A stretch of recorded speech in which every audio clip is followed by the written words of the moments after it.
नमस्कार दोस्तों, टीएस की बात में आपका स्वागत है। आज मैं बंगाल में चुनाव के बाद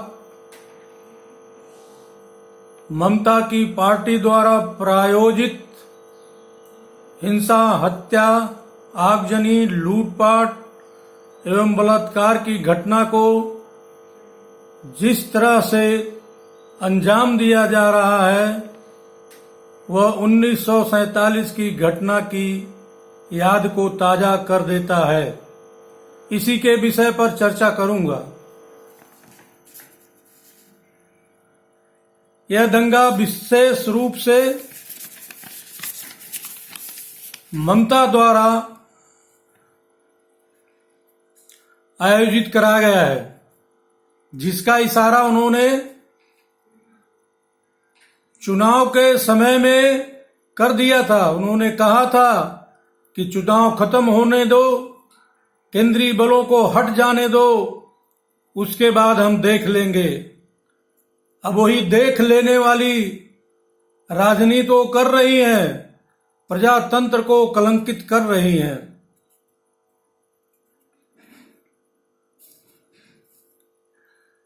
बंगाल में चुनाव परिणाम घोषित होने के 24 घंटे के अंदर ही विपक्ष के नेताओं और कार्यकर्ताओं के घर पर हमला, घरों में आगजनी करना तथा बलात्कार एवं संपत्ति को लूट लेना ममता का खेला शुरू हो गया है। प्रशासन, अबलिक पुलिस मूक दर्शक बनकर देख रही है, अपने संवैधानिक जिम्मेवारियों से विमुख हो गई है। बीजेपी का ऑफिस भी जला दिया गया है। जो रिपोर्टें वहां से मिल रही हैं, उनके हिसाब से बीजेपी के 11 कार्यकर्ताओं की हत्या कर दी गई है। कुछ वाम दल के नेताओं कार्यकर्ताओं की भी हत्या हुई है। कुछ कांग्रेस के कार्यकर्ताओं की भी हत्या हुई है। लेकिन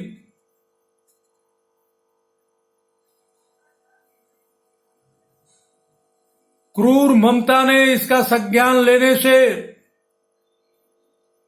मुंह मोड़ लिया।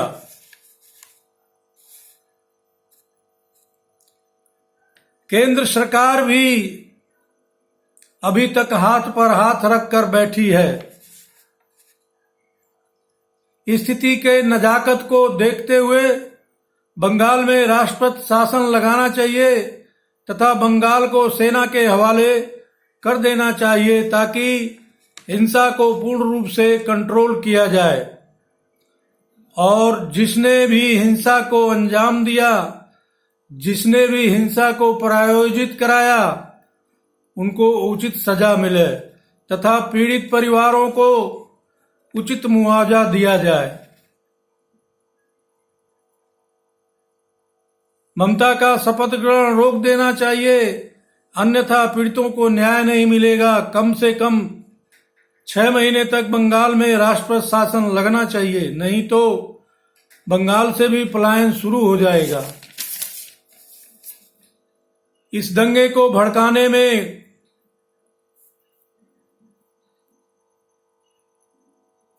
बिगड़ैल ममता का पूरा हाथ है।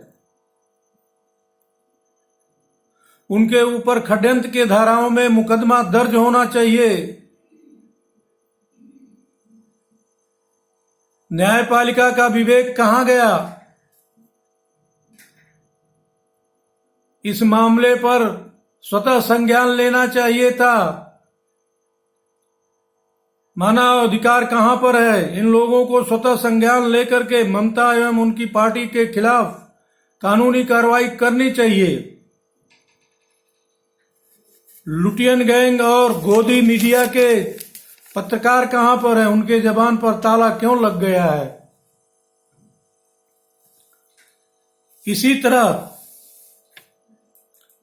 इतनी बड़ी राज्य प्रायोजित हिंसा के खिलाफ अभी तक तथाकथित सेकुलरवादी राजनीति करने वाले नेताओं का कोई भी बयान नहीं आया है। उनके मुंह पर भी ताला लग गया है।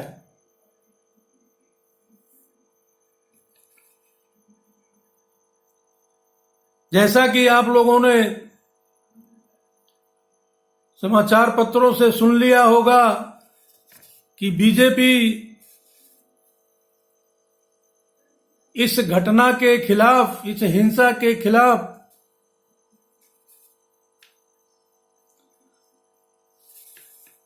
धरना प्रदर्शन करने का प्लान बनाया है। इस धरना प्रदर्शन से कुछ नहीं होने वाला है। केंद्र सरकार के इस रवैये से लोगों का बीजेपी से मोह भंग हो रहा है। शालीन बाग का हिंसा एवं तथाकथित किसान आंदोलन दोनों अवसरों पर केंद्र सरकार ने निर्णायक कार्रवाई नहीं किया, जिससे देश विरोधी एवं कानून को न मानने वाले लोगों का मनोबल बढ़ रहा है। अगर उचित और सख्त दंडात्मक कार्रवाई की गई होती तो ममता की हिम्मत नहीं होती कि बंगाल में हिंसा और दंगा करवाएं।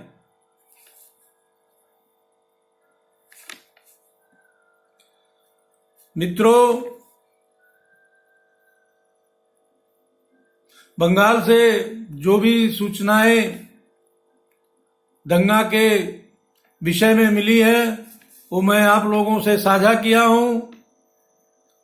और भी अगर सूचनाएं मिलेंगी तो आप लोगों को मैं इस वीडियो के माध्यम से सूचित करते रहूंगा। आप लोग मेरे वीडियो को लाइक करें, ज्यादा से ज्यादा शेयर करें तथा मेरे चैनल को सब्सक्राइब जरूर करें एवं बेल आइकन दबाना ना भूलें। धन्यवाद।